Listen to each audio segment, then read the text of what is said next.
I'm talking too much, Bob. No, you're fine. You're fine. When I was up there, we had the Union Jack with a Canadian emblem up in the corner. Now they have two reds at stripes at the end of each, and in the middle is a red maple leaf. Now I wish they'd have made the Union Jack is red, white, and blue like your flag, and I wish they'd made the two pieces at the end blue, and then the red maple leaf in the middle. Then it would still be red, white, and blue. But when we have Flag Day, my flag goes up. The America goes up ahead of me, but I'm down there. I always put my flag out. Bob does for me. It's interesting because for people in America, Pearl Harbor was the big turning point. Yeah, right. What did Pearl Harbor mean up where you were? When do you remember hearing about it and what you thought? No, never heard anything about it. Incidentally, I just heard over the air that Canada's not going into this war that's about to start. They're not having anything to do with it. So. What do you think about that? Well, I'm all for them, but I don't know about this war, honestly, Pete. I said to Bobby, we've been in this war and you think you're over wars, and look at all the wars that have been since. I personally think they're going to have a hard time. I don't know what you think. Do you feel a similarity to the war that was talked about last night, that President Bush talked about with Saddam Hussein? Do you feel a similarity to World War II with what's going on, or does this feel different than? It seems different to me. I mean, of course, not that the Nazis, in England, the Nazis weren't that good, But I think he's awful. I don't know what's going to happen. Maybe you better ask Bob that. That's I've tried to figure out if when people saw Hitler prior. I mean, now in retrospect, we understand who Hitler was and how terrible he was. Yeah, Hitler and Stalin and Mussolini. That was our aim then. But did they see that right away? Or was it like with Saddam Hussein, where people look at Saddam and say, oh, he's not that bad of a guy? No, Hitler was always bad. And as far as I don't think Mussolini was quite as bad as Hitler, but he was in the same, and Stalin, you know what I mean. So we were all against that. So when you went to war, that's what you felt your enemy was? You were fighting, yeah, I'm fighting them. Maybe it sounds stupid, but that's what we thought. So. What was your least favorite part of being in the service?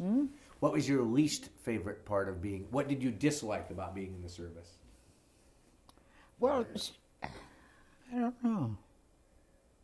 Strangely enough, I liked being in uniform because you didn't have to worry about what you were going to wear. As long as your shoes were clean and your brass was shine, that's all you had to worry about. That's why I'm not interested in clothes particularly. I guess probably the mess hall and the lousy food and stuff like that. I didn't like that. Is there a meal that sticks out that still today when you see it you think, ugh, get that? Just there was nothing, there was practically, that was very interesting at all. It was just blah, you ate it, but I don't know. My mother was English and she was a good cook, but I don't know, the cooking over there wasn't very good, I tell you. Bob probably had the same sort of stuff in his. It's interesting that you said the uniform aspect of it, that you liked the uniform because you didn't have to worry about what to wear. Yeah, you just wore it and that was it. And that's why I'm not interested in clothes, particularly nowadays. I mean, some of them are silly. But all you had to make sure your suit was pressed and your buttons were clean and your shoes were shone. You could go anywhere. But nowadays you got to be this and that, and I can't be bothered with it. I really enjoyed being in uniform. Did you have any brothers or sisters that were I had a brother, and he was in the Canadian Army. He wasn't overseas. He stayed home. Yeah. At the home front. Yeah. And I wasn't very close with him, so don't bother asking me about him, because I still have no use for him. I'm sorry, but I might as well be honest about it. I had no use for him. Now, don't mince words on this. No, I just... no, I'm just teasing That's you. the way I am. Yeah. People say, well, he's your brother. Yeah, I don't understand that. If he does lousy things, he does lousy things, whether it's your brother or it isn't your brother. I can't be bothered with that stuff. I mean, just because you're related to them doesn't mean that they're good. If you don't like them, you don't like them. That's now, it. What did you do when you came back from the war? I don't know how long I had to wait until I got my discharge. I can't remember that. But I had my job that I was in before I left was waiting for me, and they took me back, and I just went around. How did you get back from England to Canada? Ship? By ship, and as I say, I went over in the Louis Pasteur, and I think I came home in the Britannica. I'm pretty sure it was that, and it was there. And I got back to Regina the day of the VJ Day. So I remember that. I don't remember when it was now, but it was VJ Day. And as I say, I remember VE Day because it was my cousin's birthday. So. Were there big parades? Or I don't remember that. If they were, I probably wouldn't have been at them. You know what I mean? People came back and were getting back to yeah, getting their wives. They'd had enough of that sort of stuff, and now they were trying to get back to normal. You know what I mean?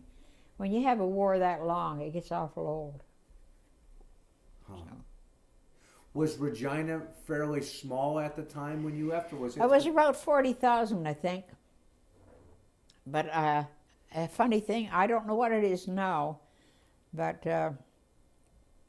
I have macular degeneration. I'm losing my eyesight, and my the gal that I worked with at Simpson's was my bridesmaid, and she phoned a year ago, and I said to her, how's Regina now? And she says, oh, you remember so-and-so? Well, you can't, it's miles away now, it's so big, so it must be about 200,000. I don't know what Kelly didn't say what it was, but everything's, miles away from it. You know what I mean? So they've grown too. That's amazing to think of Regina as only about 40,000 yeah, people. That's about what it was. And it wasn't you know what the Ball Prairies is like, hot in the summer and cold as you know what in the wintertime. So you had about 2 minutes of spring in there somewhere. Yes, yeah, that's right. And mosquitoes. That's it. Dad used to say there was 2 seasons, July and winter. Yeah, exactly. I wouldn't want to go back there and live. I've never gone back to Regina since I left it. I thought Saskatoon was a much nicer town than Regina. But Regina's the capital, you know, so. Do you remember when you came back after the war, if many people that you knew had lost their lives in the war, or was Regina fairly lucky? I don't know. I don't remember a lot of that stuff. I remember all the stuff I did overseas, but believe me, a lot of my life is blanked out because I have amnesia. Plus, I think you just wanted to get out of Regina. I hate, you know something, I hate to say it, but I think that it's not as nice a world to live in as it was then. I mean, we have the war and all that, but God, it's terrible. The other night we were listening to the news, and in 15 minutes all they talked about was somebody was killing, kids were killing this, and somebody was killing the other. Kept on and on and on. I got so fed up with it. And I guess that's the way it is with the world. Why do you think there has been such a big change from the time that you were growing up to now? Is it because there's so many people, or the world's changed? Yeah, I'll tell you why, and maybe I'm old-fashioned.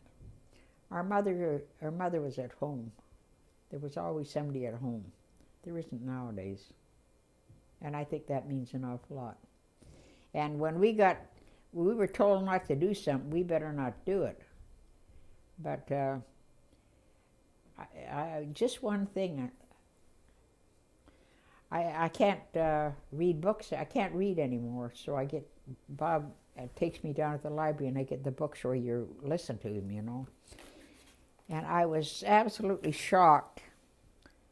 But about 95% of the books are full of F-U-C-K and S-H-I-T. And if I'd have said that word in our house, boy, I'd got kicked out. Believe me, I wouldn't have lasted. But you know what I mean? Things are getting too casual, and at least I think they are. Who was the disciplinarian in your family? Your mom? My dad. My dad. Definitely. So would Mom say, wait till Dad gets home, or? Yeah, more or less. She was 10 years older than my dad. She was quite old when she married, and I don't know. She was 10 years older than my dad, though. But he was the one that said, and you didn't fool around with him. He was just a small guy, but you didn't fool around with him, I tell you. What was his background? Was he from, was he British? From England. He was from England, yeah. Did you sit down and have dinner every night together? Supper? Oh, yeah, always. See, they don't do that nowadays. I don't think family life is like it used to be. We always did. So, I don't know. But when they said, my dad, I call him R.D., when he said jump, you jumped, believe me. You didn't fool around with him. You didn't answer back or sass him. No way. So. Yes, sir. No, ma'am. No, we didn't say yes, sir or ma'am, but you did what you were told. You know what I mean? Whereas nowadays, forget it. And we couldn't go out after certain hours at night. You know what I mean? We're all that sort of. And you never thought anything about it. That's the way you lived. At least that's the way I think. So I don't know. Sunday church. Sunday church for the family. Yeah, right. I go to. I'm still an Anglican. I go to the Episcopal. We go to the Episcopal church here. So. And as a little girl, did the family go every Sunday to church? Mom, Dad. R.D. didn't. I don't know why, because he was the one that was an Anglican, and my mother didn't always go. But she wasn't Anglican. She didn't think too much of the Anglican church, but I went. So. And I go to the St. Luke's here.